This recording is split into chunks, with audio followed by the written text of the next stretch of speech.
Hello bachcho, let's see this question. So the question says a hockey player is moving northward and suddenly turns westward with some speed to avoid an opponent. The force that acts on the player is frictional force along westward, muscle force along southward, frictional force along the southwest, and muscle force along the west southwest.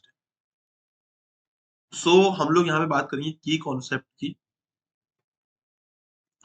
So what is the key concept? So key concept is net resultant force is equals to forces acting on the particles in different directions. Okay.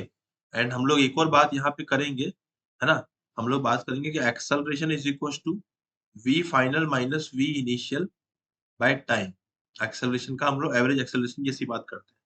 So let's start this question. So the player is moving towards the northwards. तो player हमारा north की तरफ move कर रहा था initially and suddenly turns westward with some speed. उसकी पहले initial speed थी इधर एंड अब हो गया इधर westward V final. Okay. And यहाँ पे दोनों का जो रिजल्ट मैग्नीट्यूड आएगा वो सेम आएगा, वी के इक्वल आएगा, बट डायरेक्शन अलग अलग है. तो हमारी यहाँ वेलोसिटीज अलग अलग. The force that acts on the player is what. तो हमारा जो डेल्टा वी की डायरेक्शन होगी, अगर हमारा ये वी है, वी फाइनल है, तो what is delta V? Delta V is equal to V final minus V initial. Okay. Delta V की जो वैल्यू आएगी वो V final minus V initial आएगी. एंड हम लोग यहाँ बात करेंगे कि V final minus V initial. So 1 second. So V initial कितना हो जाएगा? वी इनिशियल को मैं नीचे की तरफ मान लूंगा. It is minus of V initial. Okay.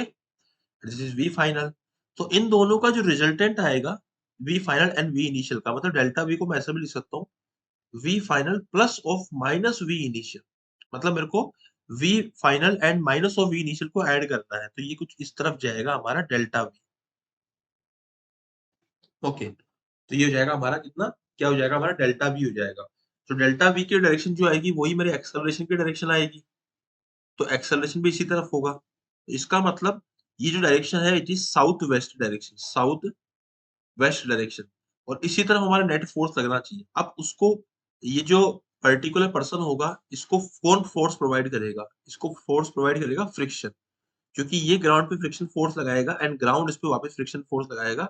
And this friction force should be in the south west direction, क्योंकि इसको साउथ वेस्ट की तरफ घूमना है. So option number 3 is the final answer. Frictional force along the south west. I hope you understood it well. Best of luck.